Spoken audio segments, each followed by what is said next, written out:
Hai, Assalamualaikum warahmatullahi wabarakatuh. Perkenalkan, nama saya Wanda Puspita dengan NIM 2121112770 dari Prodi Hukum Ekonomi Syariah. Di sini saya akan membahas tentang pendekatan dan perkembangan kajian fikih siasah.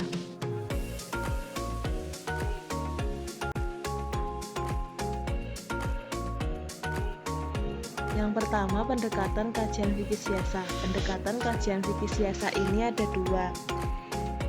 Yang pertama ada metode usul fikih, yang kedua ada kaidah-kaidah fikih.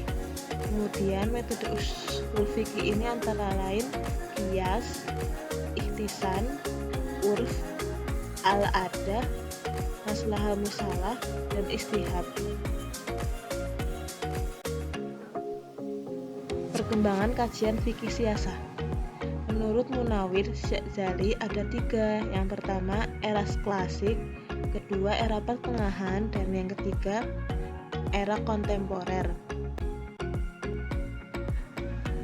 Periode klasik.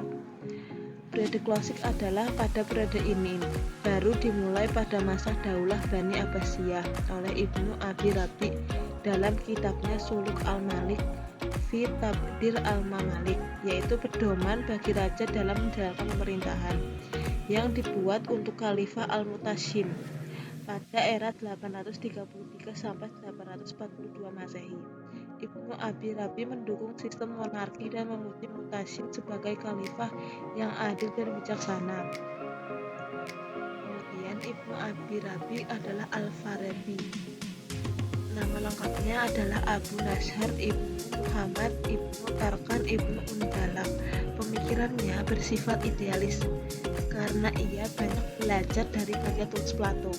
Pemikiran politiknya dapat dilihat dari tulisannya Arab al-Madinah, yaitu pandangan penduduk negara utama, dan al-Siyasah al-Madaniyah, artinya politik kenegaraan. Ia lahir pada pemerintahan Khalifah al-Mu'tamid dan meninggal pada pemerintahan Khalifah al-Mu'ti. Kemudian pada periode paling kacau pada pemerintahan Khalifah Abbasiyah. Kemudian periode pertengahan. Periode pertengahan ini ditandai dengan hancurnya dinasti Abbasiyah di tangan tentara Mongol pada tahun 1258 Masehi. Tokoh yang mengalami langsung kemunduran Islam adalah Ibnu Taimiyah. Pemikiran politiknya tergambar dalam kitabnya seperti Al-Siyasah Al-Syar'iyyah fi Islah al-Ra'i wa al-Rayatin, kemudian Majmu' al-Fatawi dan Minhaj al-Sunnah. Ia juga mempunyai pemikiran politik yang berbeda dengan pemikiran Sani lainnya, di mana ia tidak memandang imamah sebagai kewajiban syar'i, tetapi hanya sebagai kebutuhan praktis saja.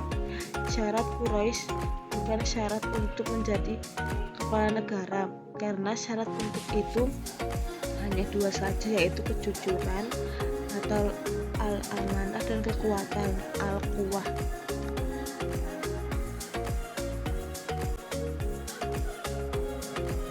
Kemudian periode kontemporer. Periode ini ditandai dengan penjajahan bangsa barat kepada umat Islam, dan mereka mengembangkan politik dan pengaruh kebudayaan mereka yang sekuler. Pemikir muslim dalam hal ini ada yang mengikuti dan mengadopsi cara dan budaya mereka. Ada yang anti terhadap budaya dan paham sekulerisme, dan ada yang mengambil yang sesuai dengan nilai ajaran Islam dan membuang yang tidak cocok dengan nilai-nilai Islam. Dalam kancah politik kontemporer muncul tiga sikap umat Islam. Yang pertama, muncul pemahaman Islam adalah agama komplit dan dalam mengatur aspek kehidupan manusia, termasuk politik dan kenegaraan. Sikap kedua yaitu Islam memberikan seperangkat tata nilai dalam politik dan ketatanegaraan umat Islam. Sedangkan sikap ketiga artinya menerima dan meniru paham sekuler yang dikembangkan oleh Barat.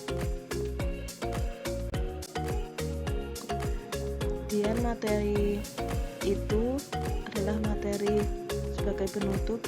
Terima kasih sudah melihatnya. Apabila ada salah kata, saya mohon maaf. Assalamualaikum warahmatullahi wabarakatuh.